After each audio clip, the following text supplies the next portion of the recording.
서양이나 동양이나 역사 속에서 사람들에게 전해 내려오는 격언이라는 것이 있습니다. 우리는 속담이라고 말하기도 하지만 살면서 갖게 되는 사람들의 지혜가 한 문장 혹은 한 문구로 축약이 되어서 전달되어 오고 후손들은 선조들의 지혜 혹은 생활의 처세를 배우게 됩니다. 그런데 동양의 격언, 속담과 서양의 속담 격언의 차이점이 있습니다. 특히 우리나라 속담 같은 경우에는 주로 민초들의 삶에서 비롯됩니다. 그러다 보니까 속담 자체가 굉장히 거칩니다. 어떤 때는 약간 비속어 같은 것도 있습니다. 반면 서양의 속담이나 격언들은 주로 작품이나 사상가의 사상 내지는 저서로부터 비롯된 것들이 많습니다. 어떤 경우에는 왕의 이야기가 구전되어서 속담된 것도 있습니다. 서양의 속담 내지는 격언 중에서 우리가 잘 알고 있는 유명한 것이 하나 있다면 지식은 힘이다라는 말입니다. 저는 이 이야기에 솔직히 반신반의합니다. 많은 사람들은 지식은 힘이다라고 하면 이것이 마치 진리인 것처럼 받아들이지만 후기 지식정보 사회에 살아가는 우리들에게 지식은 더 이상 힘이 아니기 때문입니다. 이 말은 15세기, 16세기경에 등장했습니다.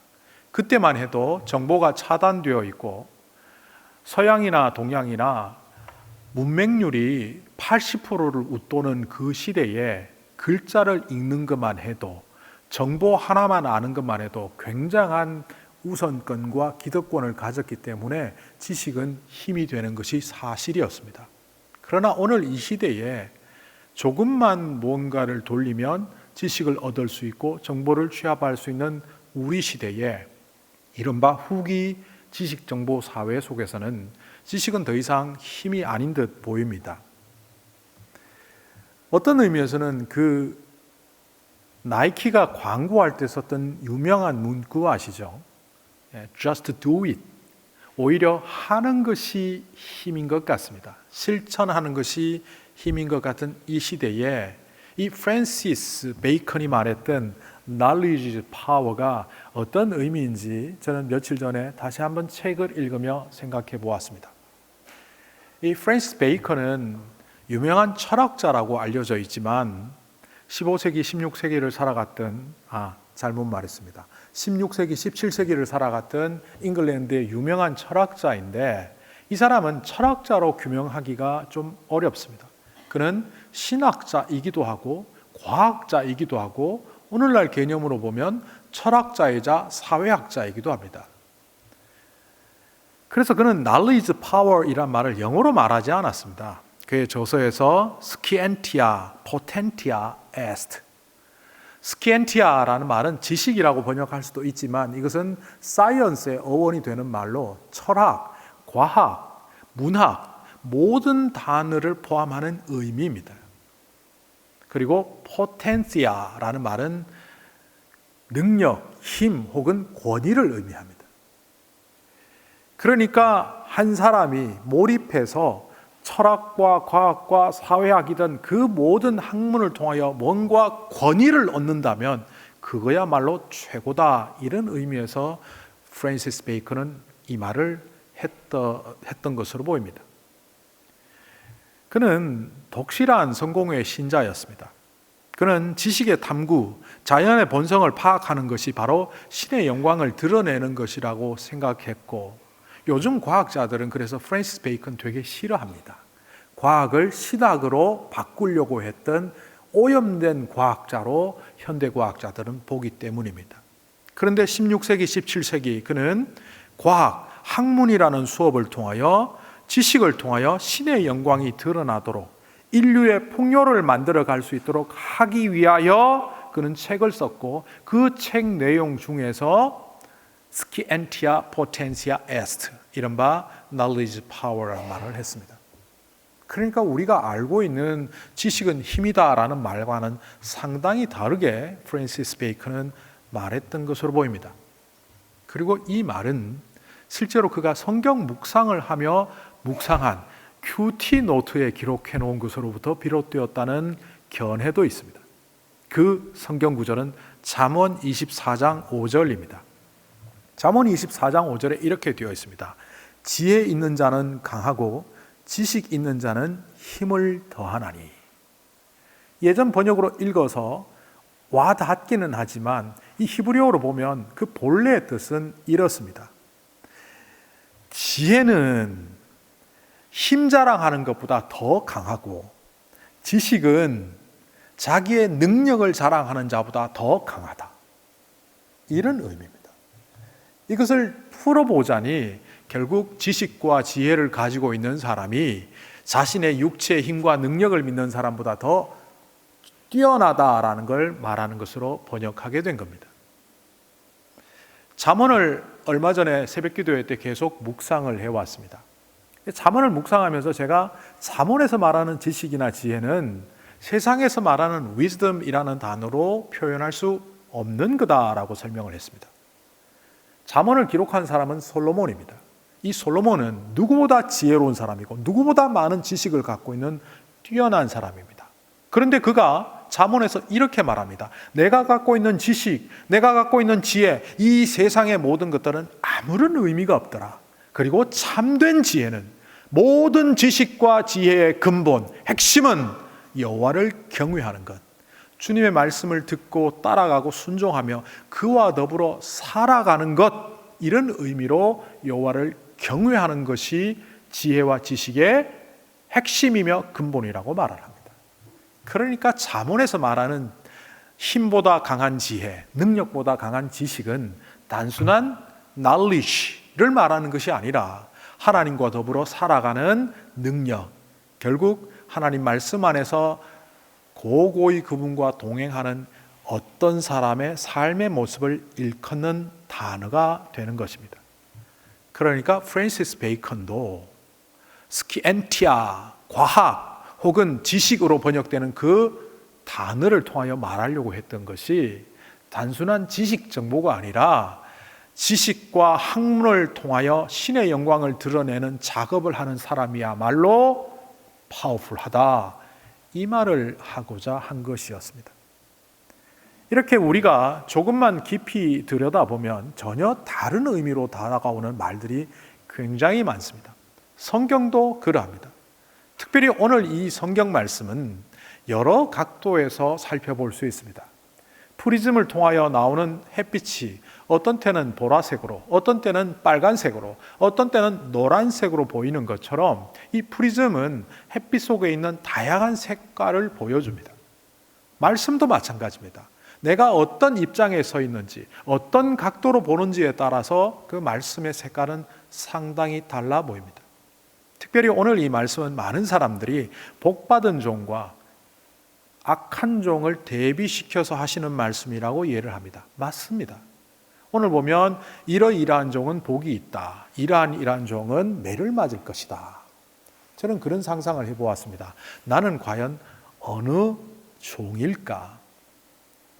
충성된 종은 매를 받지 않고 칭찬을 할 겁니다. 그런데 몰라서 못한 사람은 한 대 맞고 말 겁니다. 그런데 아는데도 불구하고 아무것도 하지 않은 사람은 매우 심하게 맞는다고 성경에 나와 있습니다.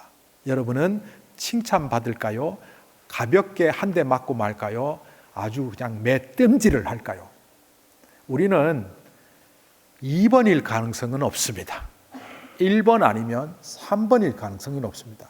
이미 복음을 소개받았고 예수 그리스도의 사랑에 대하여 알고 있는 우리들이 그것을 실천하여 칭찬을 받든 알고도 행하지 않아서 매뜸질을 받든 둘 중에 하나일 것 같습니다.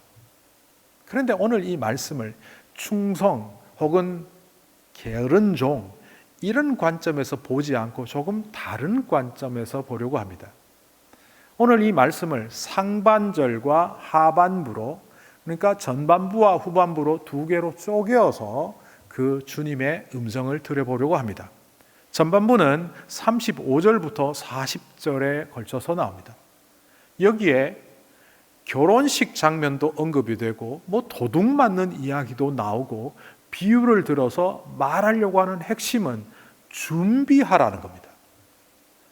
어느 때 신랑이 오더라도 신랑 맞을 준비를 하는 결혼식장의 종처럼 도적이 어느 때 오는지 방심하지 않고 늘 도둑이 오리라고 준비했다가 도둑 안 맞는 사람이 되는 것처럼 너희도 준비하라는 말씀을 전반부에 강조합니다. 그래서 전반부의 마지막 절인 40절에 이렇게 예수님은 톤을 높이고 있습니다. 그러므로 너희도 준비하고 있어라. 생각하지도 않은 때에 인자가 올 것이기 때문이다. 준비하고 있어라. 그때를 위하여 우리는 준비해야 된다는 생각을 하면서도 뭘 준비해야 되지 잘 모르는 경우들이 비일비재합니다. 어떤 사람이 해외여행을 갑니다. 여러분은 해외여행을 간다면 어떤 프로세싱으로 준비해야 되는지 대충 그림이 그려지죠. 그런데 이 사람은 해외여행을 간다고 큰 트렁크를 열어놓고 마트에 갑니다. 가서 컵라면 사고 컵밥 사고 쌀 사고 김치 한 묶음 샀습니다. 가방에 다 넣었습니다. 그리고 준비 끝! 뭐라고 하시겠습니까? 바보냐? 패스포트는, 비행기 티켓은, 어느 공항에 어느 나라 가는데? 몰라. 어느 나라? 몰라. 그냥 해외여행 가려고. 패스포트는 그런 거 없는데? 비행기 티켓은 몰라. 오늘 우리 신앙인들이 하나님 나라를 향하여 간다고 말을 하면서 우리가 가는 하나님의 나라가 어디 있는 곳인지, 어떤 곳인지, 뭘 가져가야 들어갈 수 있는지, 어떻게 해야 그 나라를 갈 수 있는지도 모른 채 우리는 여전히 이 땅에 필요한 컵밥 같은, 라면 같은, 쌀 같은, 김치 한 묶음 같은 것만 잔뜩 안고 살아가는 우리들의 모습이 마치 주님이 야, 너 왜 그런 것만 준비했니? 하시는 것처럼 들리기도 합니다. 저는 해외여행 갈 때 꼭 확인하는 것이 있습니다. 패스포트나 이런 것들, 비행기 티켓은 자연스럽게 하는데 꼭 확인하는 게 뭐냐 하면 전기 볼트와 그리고 컨센트 모양이 어떤 형태로 되어 있는지, 유럽의 형태, 동양만 해도 한국과 중국과 일본이 조금씩 다릅니다. 미국은 110V, 한국은 220V. 돼지코 가져가야 되겠네, 칼 가져가야 되겠네. 해외여행 안 해보신 분들은 돼지코가 뭔지 칼이 뭔지 모르시겠지만 110V용인지 220V용인지 미국용인지 이스라엘용인지 유럽용인지 그런 것들을 확인합니다. 해외여행을 하면서 그렇게 세밀하게 준비하면서 우리가 하나님 나라 간다고 하면서 아무런 준비를 하지 않고 있는 우리들의 모습을 보시면서 하나님은 또 예수님은 탄식하는 듯 보입니다. 제가 봤던 한 수험생이 있습니다. 시험 공부를 해야겠대요. 그래서 시험 공부를 한다고 방 청소를 하더라고요. 방 청소를 열심히 하더니만 배가 고파서 라면을 끓여 먹더라고요. 책상 정리 잘하고 방 청소 깨끗하게 해놓고 공부를 하겠다는 의도는 좋죠. 그러고는 라면을 2개나 끓여 먹더라고요. 먹고는 배부르다고 좀 쉬어야 되겠다고 텔레비전을 소파에서 보더라고요. 그리고 TV 잤습니다. 그 다음날 시험 어떻게 됐을까요? 꽝이죠. 제가 예전에 우리 가족에서 본 모습입니다. 우리 자녀들은 아닙니다. 학생에게 공부는 시험 치기 전에 오랫동안 반복해서 시험 문제와 비슷한 것을 풀어보는 겁니다. 저는 학생 시절에 처음에 공부를 잘 못해갖고요. 교과서만 봤어요. 그런데 문제는 교과서에서 안 나오고 맨날 이상한 문제가 나와서 애를 먹었는데 공부 잘하는 애들 옆에서 지켜보니까 기껏 20문제를 풀기 위해서 500문제, 무려 5,000문제 가까운 문제집을 사다 푸니까 그 5,000문제 안에 20문제는 당연히 들어있죠. 쉽게 얘기하면 공부라는 것은, 시험을 준비한다는 것은 반복해서 문제를 푸는 훈련을 하는 겁니다. 오늘날 이 땅에서 하나님 나라를 가겠다는 사람들이 하나님 나라에 가서 어떻게 사는 것인지도 모르고 이 땅에서 이 땅의 풍습대로 살다가 간다면 마치 우리 가방에 쌀, 감자, 라면 이런 것만 잔뜩 챙겨놓은 사람과 다를 바 없는 사람이 되겠습니다. 올림픽에 나갔다는 운동선수들이 올림픽을 준비할 때 어떻게 합니까? 혹독한 연습을 합니다. 도마 위에서 체조를 연습하며 떨어져서 껍질이 까지고 심지어는 뼈가 부러지는 상처를 받아도 치유되면 다시 올라가서 훈련을 합니다. 어깨에 뼈에 금이 가도록 총을 얹어놓고 사격 연습을 하지를 않나. 근육이 파열이 되도록 달리기를 해서 그 달리기를 연습해서 시합장에 나갔을 때 제대로 발휘할 수 있도록 온갖 준비를 다한 채 올림픽에 출전합니다. 천국에 들어가는 것은 제가 누누이 말했지만 이 땅에서 천국의 삶을 살지 않은 사람은 천국이 어디 있는지 몰라 못 갈 것이고, 이 땅에서 천국의 문화를 습득하지 않은 사람은 천국에서 사는 방법을 몰라 살지 못할 것이다. 이렇게 우스갯소리처럼 했지만 실제로 하나님 나라 가기 위하여 우리는 이 땅에서 끊임없는 훈련과 연습과 준비가 되지 않으면 문이 어딘지 몰라 못 들어가는 불상사가 일어날 수도 있습니다. 저는 결혼을 맞이하는 예비 부부들에게 꼭 질문하는 것이 있습니다. 제가 이제 주례를 하게 되면 6주간 성경 공부를 같이 합니다. 그때 이런 질문을 합니다. 결혼 준비 잘 되었나요? 대부분 제가 이렇게 질문했음에도 불구하고 답은 이렇게 됩니다. 가재도구 다 샀고요. 살 집 얻었고요. 결혼식장 예약했고요. 다 된 것 같습니다. 그것은 결혼 생활을 하기 위한 환경을 만든 것이고 결혼식을 준비한 거지 결혼을 준비한 것은 아니죠. 제가 다시 묻습니다. 그거는 결혼식 준비이거나 살집 마련한 것이고 결혼 준비 다 했나요? 무슨 말인지 몰라 대답을 못하는 경우들이 대부분입니다. 저도 가만히 보면 결혼이 뭔지 모르고 결혼을 했습니다. 결혼을 뭔지 모르고 결혼하니까 세상이 말해주는 결혼관을 그대로 받아들일 수밖에 없고 잘못 살아온 우리 앞 세대의 결혼관을 그대로 배우게 되죠. 그래서 그 마음속에 이렇게 생각합니다. 나는 행복하기 위하여 결혼했다. 그런데 내 배우자가 나의 행복을 깨트려요. 내가 기대한 만큼 나를 행복하게 만들어주지 않아요. 그러면 그 결혼은 파탄이 납니다. 불행해집니다. 결혼 준비는 예비 부부들에게 가르칩니다. 나의 행복을 위해서 결혼하는 것이 아니라 너의 행복을 위해서 결혼하는 것이 결혼이라는 그 개념을 바꾸는 거다. 내 배우자를 행복하게 하기 위하여 결혼을 합니다. 나중에는 내 자녀를 행복하기 위하여 나는 살아갑니다. 그런데 희한하게 하나님이 우리를 어떻게 만드셨느냐? 이타적인 사랑을 할 때 내 안의 사랑은 넘쳐나게, 남의 행복을 도와주는 사람으로 살아갈 때 내 안의 행복은 넘쳐나게 만들죠. 보통 이렇게 제가 얘기를 합니다. 총각이 죽고 남편으로 부활해야 되고 처녀가 죽고 아내로 부활해야 된다. 과거에 어떤 부부가 총각 시절에, 미혼 시절에 밤에 맨날 나가서 금요일 날 당구 치고 놀던 습관을 결혼해서도 계속 하니까 그 배우자가 불편한 거예요. 왜 같이 아이 키우고 가정 살림을 위해서 같이 나눠야 될 시간에 혼자 나가서 야밤까지 운동하다 오냐. 나 총각 때부터 이랬어. 제가 그 가정의 문제에 개입을 했고 이렇게 말했습니다. 총각이 죽고 부활하는 남편이 안 되었구나.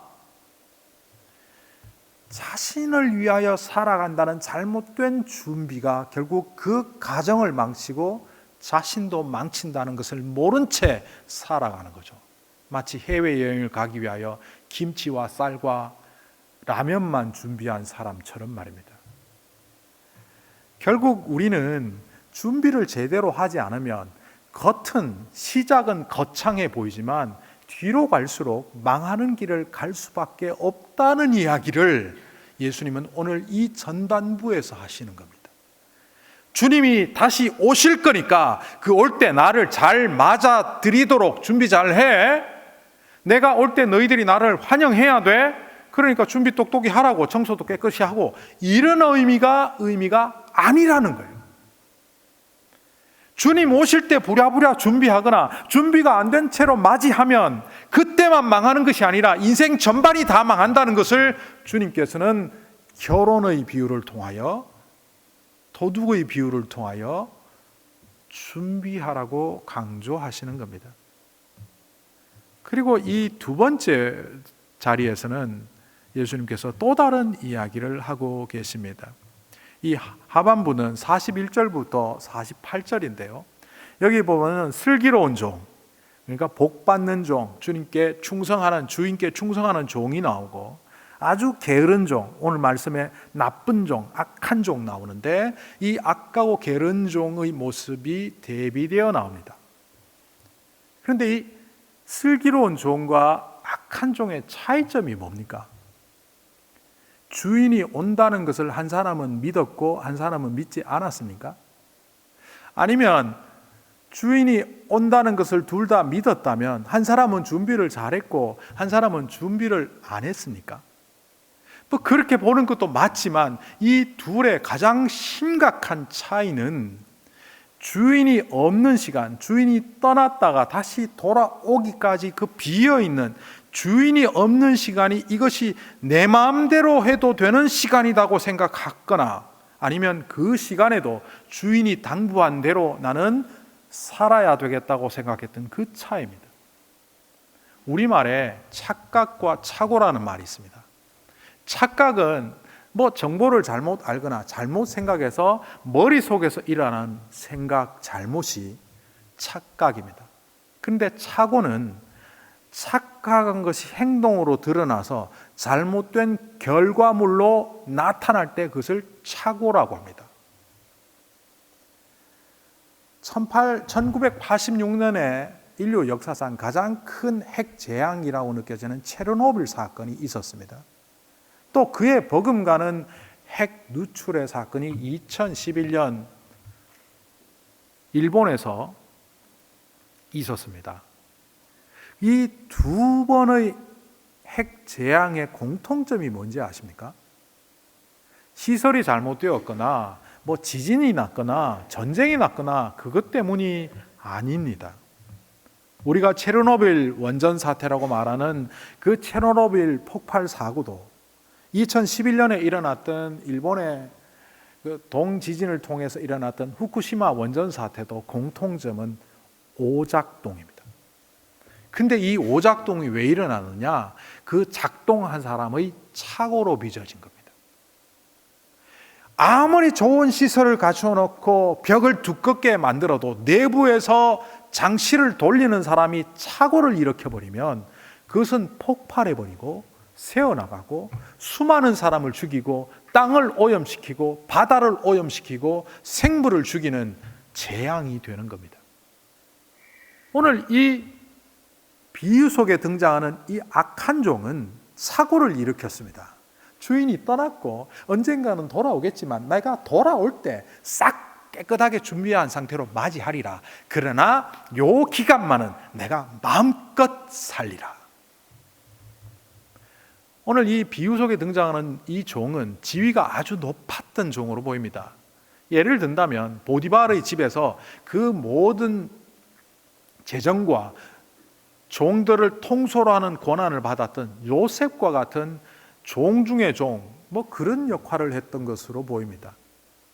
그래서 오늘 이 성경에서는 청지기라고 기록하고 있습니다. 이 청지기라는 헬라어는 오이코도모스라고 하는데요. 이 오이코스, 가정이라는 단어와 그것을 운영한다는 오이코도메오라는 동사가 그 안에 다 들어 있습니다.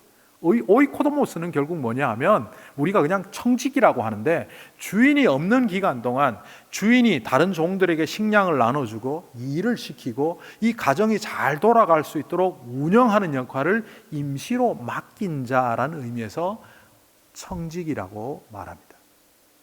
그러니까 자기의 역할은 자기가 호의호식하고 잘 먹고 잘 살기 위해서 다른 종들은 굶기고 두들겨 패고 뭐 그런 역할을 하라는 게 아닌데도 불구하고 그 역할을 하고 있는 종의 모습이 나타납니다. 한국에서 보도된 내용입니다. 아주 직원이 많지 않은 중소기업에서 일어났는데요. 여성인데 부장의 지위에 오른 한 여성이 그 탕비실이라고 해서 이제 차도 마시고 이렇게 쉴 수 있는 공간이 있나 봐요. 부장이 가서는 젊은 직원들을 부르는 거예요. 남녀를 불문하고 불러서 야, 흰머리 좀 뽑아. 왜 너는 흰머리 뽑으라 했더니만 검은 머리 뽑아서 너 오후까지 일 더 해. 안마 해봐. 아이고 시원하게 한다. 너는 오늘 빨리 퇴근해. 안마 시원찮게. 너 야근해. 안마도 못하는 게 일 더 해. 실제로 이랬답니다. 내가 그걸 보고 요즘도 이런 회사가 있나? 그 부장이 오늘 성경에 나오는 이 악한 종하고 똑같습니다. 직원들을 잘 보다듬어주고 잘 인도하고 일을 잘할 수 있도록 그 팀장 역할을 하라고 부장을 세워놨는데 자기 세상을 만들어버리죠. 죄를 일컬어 무법이라고 하는 성경 구절을 우리는 알고 있습니다. 요한 1서에 나오는 구절입니다. 그런데 우리의 번역에는 죄는 불법이다라고 번역을 했죠. 제가 몇 번 얘기했습니다. 그 죄는 헬라어로 보면 아노미아, 무법이라는 단어다. 이 무법인 상태는 뭡니까? 바로 우리가 하나님 역할을 하는 겁니다. 이 세상의 모든 불화의 중심이 뭔지 아십니까? 납니다. 우주가 내 중심으로 흘러가야 되고 이 모든 상황이 내가 가운데 있어야 되는데 내가 아웃사이드로 소외받고 밖으로 인정받지 못하는 사람이 될 때 내가 갖고 있는 육체적인 힘으로, 내가 갖고 있는 지적인 힘으로, 내가 갖고 있는 세속적인 제도의 힘으로 다른 사람들을 억압하는 것이 차별이고 폭력이고 나아가서는 전쟁이 되는 겁니다. 그러니까 결국 이 악한 종은 그의 영토를 넓히면 전쟁이 되고 좁히면 폭군이 되고 더 좁히면 자기 옆에 있는 사람과 나 자신을 죽이는 멸망자가 되는 겁니다.